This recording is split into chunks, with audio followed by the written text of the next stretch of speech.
Welcome. Hi. I'm so glad you're here. My name is Adelle Rewerts, and I'm a principal consultant and senior user experience architect with online business systems. But what I do is get beautiful ideas out of brilliant minds like yours and into people's hands. As a UX architect, I help cross-functional teams turn insight into ideas into products that work for businesses and users by starting from the user's point of view. The user-centered approach is not new. Every designer, from the first sign painter to toy makers to Steve Jobs, knows that you can't achieve business success if people don't want what you're selling. Now that technology is pervasive, the market is crowded, and even the way we approach work is changing. Consumers, stakeholders, and employees have a real choice. Now more than ever, we need to build products that work for our customers, for our businesses, and for our teams. Today I'll share with you what I've learned about kickstarting digital products from wherever you are in the process, whether you're exploring new ideas or needing to enable liftoff on a project already in flight. I've seen it all, and over the years I've discovered some practical ways to make traction and enjoy the process. We'll talk about human-centered ways to rally your team, to meet the market, and to stay sane while you're doing it. As an example, our team recently helped a client launch a coaching platform. It began with 3 people and a, hey, it'd be great, to a fully realized digital platform that allowed them to gain investment before it was even built. They expanded and served their clients in a completely new way. The team felt so empowered by the product vision process that they literally asked me, can we use this on everything? And the answer is yes. Yes, you can. So where do you even start? As Simon Sinek would say, start with why. Why are you here? Why are you watching this video? Why are you thinking or acting on a digital product idea? And what would its realization mean for you? I call this your North Star. If this was a movie, it would be your hero's call. It's your reason for doing this. And just like early explorers and wayfarers, your North Star is the direction you're headed. I found that when my clients can articulate their North Star, it creates more focus. It helps them to communicate clearly to other people, and it creates a purpose that inspires colleagues, employees, and stakeholders to rally behind. It even helps with early prioritization. So, when we have this North Star, I write it down, and I reference it at every meeting. It is a reminder to myself and to everyone on the project team of what we're aiming to achieve together and why it matters. Everything from our tiniest user story to our grandest feature needs to be rooted in this. Because when one of us gets a little lost in the details, we can look up to the North Star and find that alignment so we can all move in the same direction together. So if the North Star is the direction that you're heading, your product vision is your destination. Maybe even just the first leg of your journey. Where are you going? What will that place be like? It is the outcome you want to achieve at the end of this phase of the project. Your product roadmap is how you'll get there. Often when people talk about agile product delivery, I get the sense that they just think teams meander about and make things. But agile needs direction. Direction, but not dictation. That subtle difference is important. If you're too prescriptive, you'll get completely sidelined by any bump that comes along. If you're too loose, your team won't know how to support you and it will become an exercise in cat herding. But if you get it just right, your team will know where they're going and be empowered to make day-to-day decisions on the best way to get there. And that's important because modern teams need more than just directions. We're not in that old MapQuest era anymore. We need a Google Maps level, adaptable plan that helps your team make choices about the directions they take. When your team is empowered, they become invested in your success too. Getting these foundational elements, your North Star, your product vision, and your roadmap in place is important. A digital product isn't just some lines of code. It's the manifestation of the impact you're trying to create. It's a new dynamic you're trying to make with your customers. It's your culture brought to life. And it's brought about by the people implementing it, your product team, you, your customers, your employees, your allies, your partners. This type of change can't happen in a vacuum. It needs people. Your product vision needs people. And that's why the most important thing you can do is get people to care. My goal for this session is to share with you the process of translating your North Star into a digital product vision and roadmap that people can rally behind so you can get started realizing your own ideas. Now I'll be straight with you. This is easier said than done. You can write down a bunch of things on a sticky note on a wall, but if we don't spend a bit of time validating them with reality, all you will have are sticky notes. The key to success in product delivery is to ensure your vision and roadmap are grounded in reality. Or you might feel a bit like this scene from Friends, pivoting all over the place. Especially if you're not a startup. If you already have customers and coworkers and an established way of doing things, there's more context to consider. It doesn't have to feel like this though. It doesn't have to be high stakes, drama, and trying to stuff a couch up a narrow stairwell. If you're smiling, you know what I'm talking about. The discovery process can be engaging and dynamic because it is. It can be fun. You can feel like this guy. Today we'll talk about ways to use discovery to focus on what's important, to empower your team, and to make tangible progress. So let's get to know each other a little bit. Where are you on your journey? Are you envisioning your North Star? Are you exploring an opportunity? Maybe you're in an active planning stage or already building your product. No matter what option you picked, you are in what's commonly called discovery. Because in a clean textbook fashion, we would do one thing, then the other, and the handoffs would be seamless. But reality is much different. It's not quite so linear. We need to be multifaceted. Things change, refine, and become clear as we learn more, and then we adapt. I've organized our session around tips for gaining traction from wherever you are on your journey. And so, no matter where you are on your journey, take a moment to reflect on your purpose. Why does this idea or product you're pursuing matter? Why is this an important problem to solve?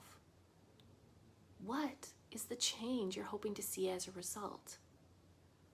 This is your North Star.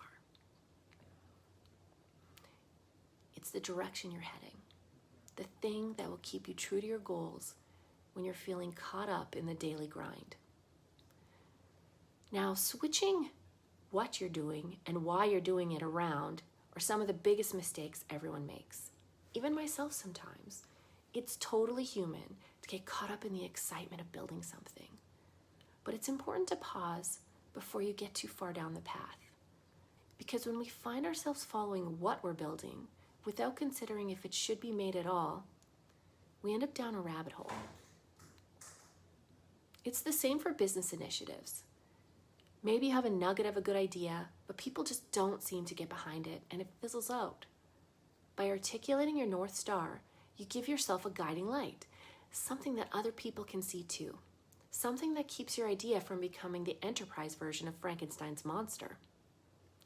Once you know your North Star, then you can define what you're building, your vision, your destination. I'd like to give you an example. For that coaching platform I told you about, it was founded by a former pro athlete. And this person realized that the people who work in organizations like you and me had similar expectations to achieve and to grow as he did as an athlete. But they were doing it on their own. Sure, they had access to benefits, but who was helping them level up? His sports coaches would help him with his mental resilience, physical strength, strategy, and skill. He had someone help him blend his personal life with his athletic life so he would thrive instead of getting burnt out. And he would always be working at his optimal performance. He didn't see any of his colleagues receiving that kind of support in the workplace. He imagined a better way, one where people like you and I could receive more holistic coaching so that we could flourish in our lives as well. Like, how great does that sound, right? I bought into his mission, and so did our entire team. It built focus and momentum. Everyone we met along the way was engaged. That's the power of knowing your why. For my coaching client, it was a new way to reach their customers. For another client of mine, it was modernizing their product so they could better position themselves in the industry. When Jeff Bezos started, really Amazon was a way for him to explore ways to invest in the internet. So that's your why. Your why is your North Star. Your what is the product vision. It's your solution. It's what you're building to achieve your why. I'm going to try something to illustrate it. So let's say your North Star is to create the best meal that ever was. One that really hits the spot, you know? Take a minute to think about that. What are you envisioning? How would it smell? How would it taste? Savory, sweet, crunchy? Does it melt in your mouth? Is it hearty and filling, or just a taster like an amuse-bouche? And what's the atmosphere like? Are you inside, outside? When someone eats this meal, how would their life be changed? Are you hungry yet? Your product vision is a bit like building your menu for this meal that you just imagined. It can be a bit ambiguous or hard to put into words. You've got to translate this feeling into dishes and an experience that can be created with the ingredients we can obtain, with the appliances that you know how to use, in the time allotted, and for the people who will be attending. You need to understand if there are recipes already, or are you making original dishes?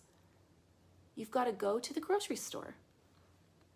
If you don't hang on to that feeling of the experience you envisioned, it's very easy to get lost when one of your stakeholders says to you, "Mommy, I no like that," which is how you end up with the product that doesn't quite hit the mark, like a bowl of Fruit Loops at Thanksgiving dinner. And so it's important that we find a way to capture this vision you have and make sure that everyone who is helping you understands it as well. Luckily, it's not magic. I have a simple framework that you can use at any stage of the process. Some clients have come to us with the proof of concept already built and are struggling to show their stakeholders what's possible beyond it. And others have people on board but just don't know how to turn it into a real-life product. That is okay. I'm a big fan of starting where you are. I encourage you to build on what you have and discover what you don't in order to create the building blocks for your product. We can shore up your foundation by looking at these core areas: desirability, feasibility, and viability. All of these work harmoniously when you've got a successful product or even a service. Viability seems like an obvious one. Of course you need to build something that makes sense for your business. Or so you'd think. How many ideas have floated across your desk that you can't really tie back to your model? Think of apps like Twitter that had tons of users, but they didn't see returns for 10 years.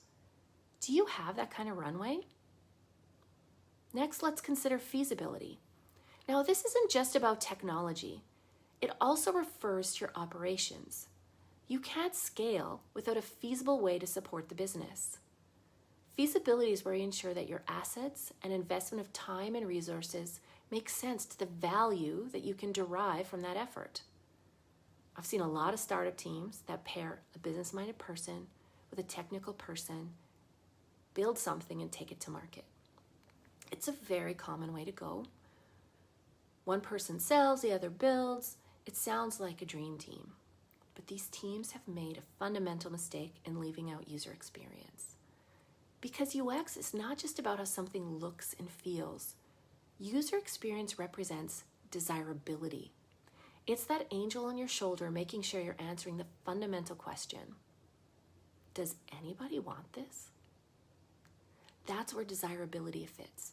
It's about who will use this, who will buy it, because they're not always the same person, how much they desire it. So that could be a want or a need, usually a little bit of both, and ensuring that your solution meets that. And that's where you need to start with desirability.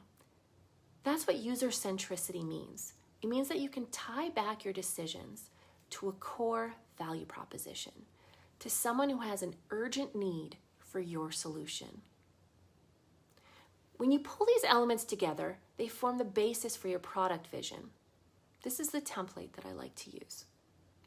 It includes who your customer is, their desire, what your solution is, and how you'll know you've achieved it, and also why it matters. You'll notice that it is not phrased like a marketing message, but it does contain all of the fundamentals you need to identify in order to gain the confidence of your stakeholders. You can use this structure at any level of detail in your product. But one thing I'd like to sort of mention here is that when you're talking about a future release, you need to be thinking about a desire that people will have in the future. This isn't a today desire met with a solution in 2 years. This is a 2-year vision, and it needs to meet the desire people will have in 2 years. Or if it's a 5-year vision, a desire people will have in 5 years. If it's a 1-month vision, I need the desire to be something that people will have in 1 month. It's also high level. We're looking at the big picture, not specific features. It's important to remember that it's also just a hypothesis. Every line of this is testable so that you can ensure it's the right path forward for you. Does this customer segment have this need? Does this solution match it? How will we know we're successful? And how does this support our mission? Okay, let's use Star Wars for example. You can get really big with it and look at it from the entire saga, all the TV shows and movies and cartoons. Essentially though, what we want to make is a destroy the bad guys product. So we are the Rebel Alliance. Let's exercise our imaginations here. Our targets are the citizens of a far, far away galaxy who are fed up with living under Imperial rule. And we think we can help them by destroying the Sith. Those are the bad guys. And we'll know we're successful when we see democracy in the galaxy. This supports our bigger mission of bringing peace and freedom to the galaxy.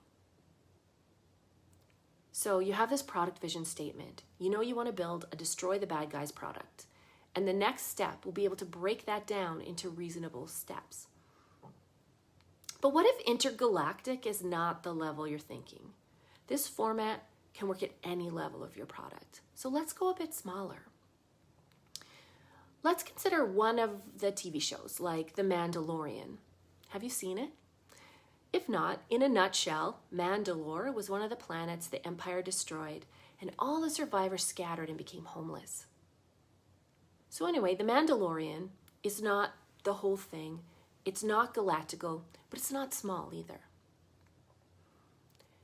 And when we're more specific, when we just think a little bit more specific, we can get a little more specific about our target audience and what they need or want. So now our product is just a little bit smaller too. It's a little bit more reasonable to build. So we're not looking at the whole bad guys and everything. Let's just chip away at them a bit. So we have this rebuilding the planet solution, and we have a different measure that we can track. And you can see that our North Star hasn't changed. What we're doing still matters because it serves our mission. And I want to reiterate that there's not one right way to build a product or achieve a vision. There's just finding the right starting point where what your customers care about overlaps with what you care about. This simple framework helps you to test that. Do Mandalorians want to go home? Would they like our help rebuilding their planet?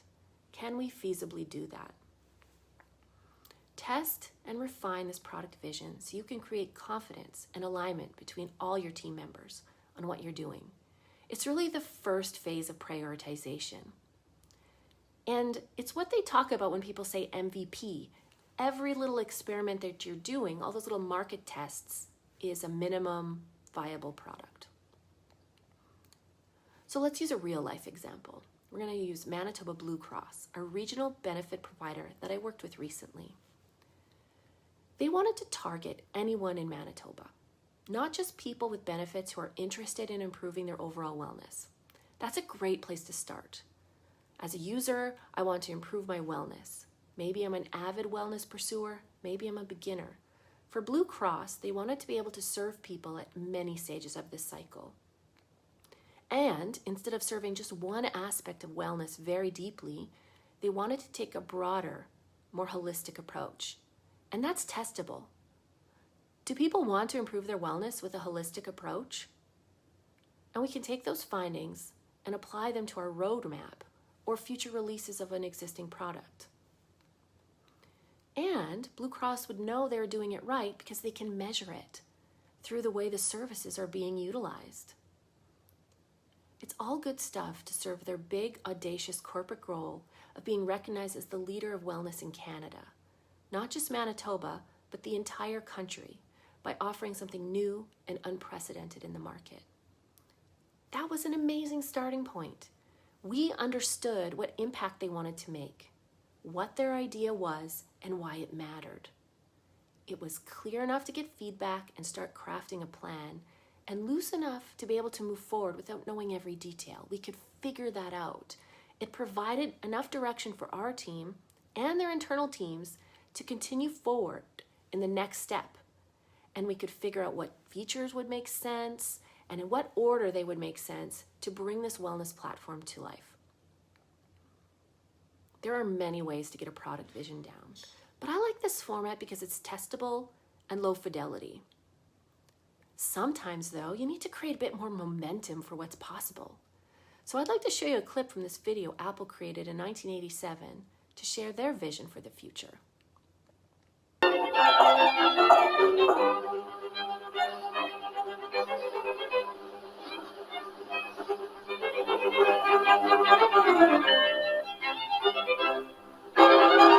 have 3 messages. Your graduate research team in Guatemala, just checking in. Robert Jordan, a second semester junior, requesting a second extension on his term paper. And your mother reminding you about your father's surprise birthday party next Sunday. Today you have a faculty lunch at 12 o'clock. You need to take Kathy to the airport by 2. You have a lecture at 4:15 on deforestation in the Amazon rainforest. Right. Wow, right? You can totally see many of these ideas came to fruition. There's the way the computer opened and closed like a book, and the talking assistant. There's messages and phone calls and search. You can totally see the inspiration. You can also see in the video how he anticipated what user need would be met by this solution. Being able to talk to a computer like a person, managing a busy calendar. But Apple didn't start building that. Why not? Why didn't Apple create Siri or the MacBook in 1987? Because that's nuts. Yeah, this is like 5 products in one vision. It's super big. The technology wasn't there, and the market definitely wasn't there yet. Would you have put down your rotary house phone and pulled up DOS prompt on the home computer that you probably didn't have to talk to artificial intelligence? If you could have? And many of the items from that video were created one at a time, one product vision at a time. A MacBook, a virtual assistant, search. All of these products were based on what was feasible, desirable, and viable at the moment. The product vision helped create momentum and a guiding light as Apple worked towards bringing it to reality. And you could see the evolution over time.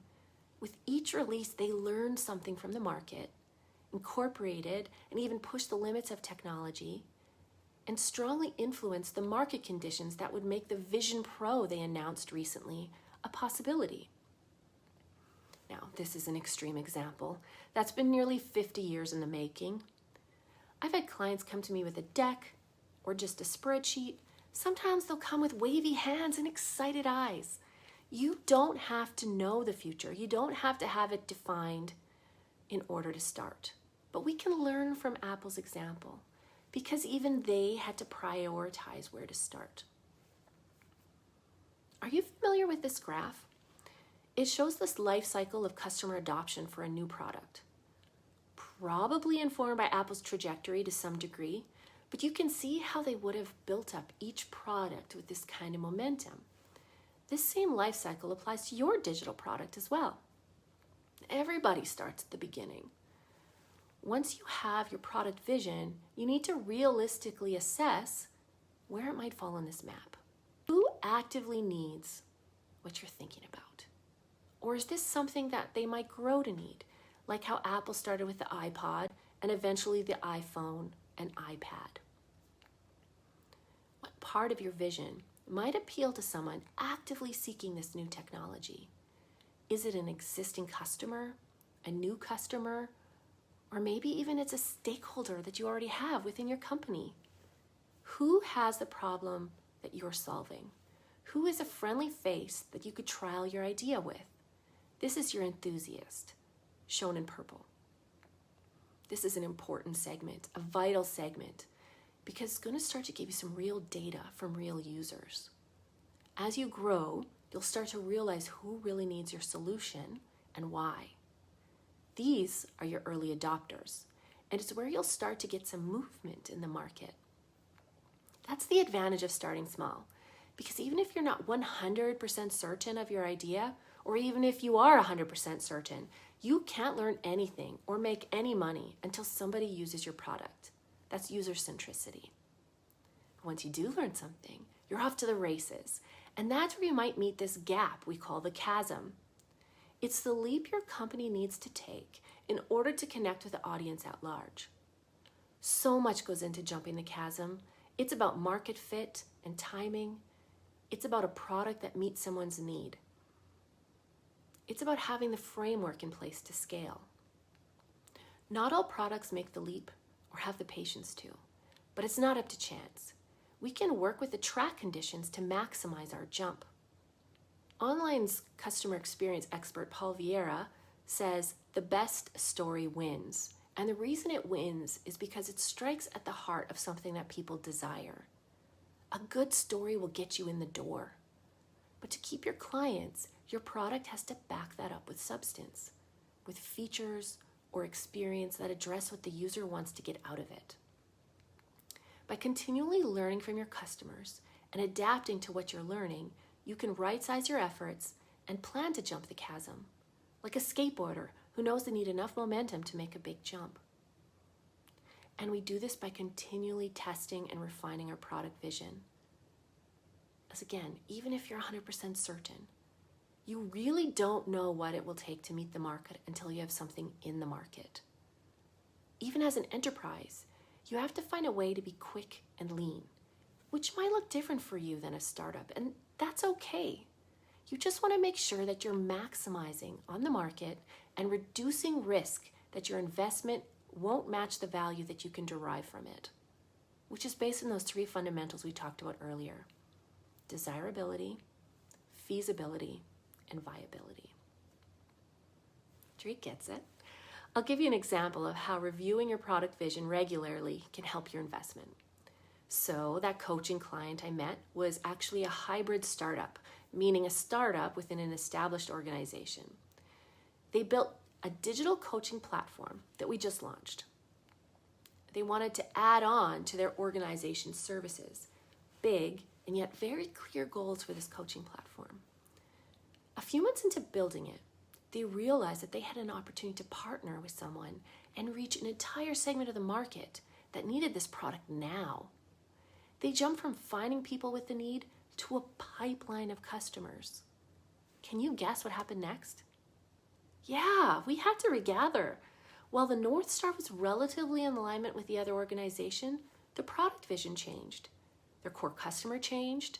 What was possible for them had grown exponentially, and we needed to reevaluate their vision and adjust our roadmap because we had different customers, different employees, different allies, and different partners. But we wouldn't have known that we needed it if we weren't continually learning. Are you a hockey fan? It's kind of like when a hockey coach would say, keep your head on a swivel. If we had just kept building with our heads down, we would have missed the early signs and opportunities. But our head was up. So I'm sure you're familiar with the phrase, if you fail to plan, you plan to fail.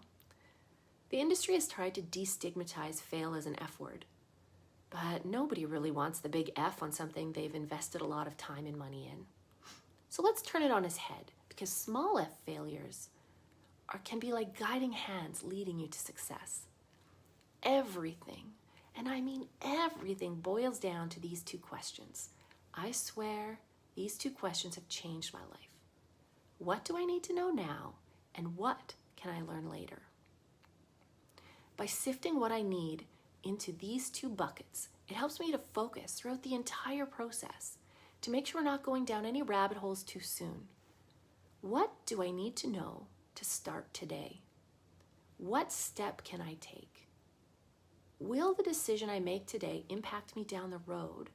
And can I accept those consequences? You can use these questions anywhere through the process, but I find it incredibly helpful as you begin to prioritize your product vision into the roadmap. So each release in a roadmap is planned based on what we need to learn now and organized by what we can learn later. Now, you can only really plan as far as your headlights reach. So at this stage, my advice is to make your best guess at what is beyond your roadmap, something I call maybe like your fast follower, and drive accordingly.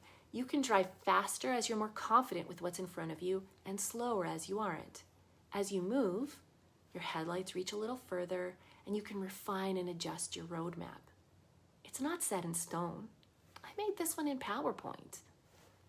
Having a clear vision statement really helps your team have a meaningful prioritization discussion around your roadmap. And it's those same fundamentals that we've been talking about. What is the most urgently desirable thing for your user? What is the most feasible to get to market? Which includes, who are you bringing along the way with you? What do they desire?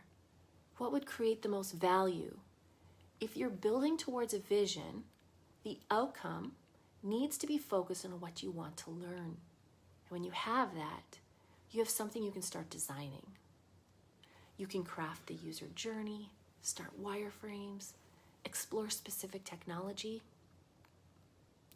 If you start going too far down the path with just a little bit of grounded thinking, things become a bit unwieldy.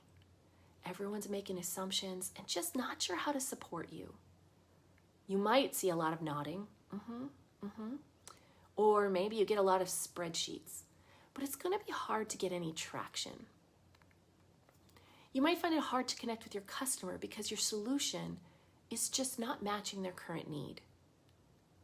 By starting with your North Star and using that to define your vision, and then breaking your product vision down into reasonable, testable goals, you give your team something they can rally around, your stakeholders something they can confidently approve, and your allies ways to support you, and your customers ways to engage with you.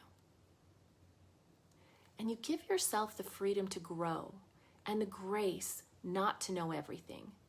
You can plan to learn. Maybe you feel like you can't stop learning. When your learning has become a spiral, we call that analysis paralysis. Today, we talked about a few things to overcome analysis paralysis and help you build the foundation for a successful product.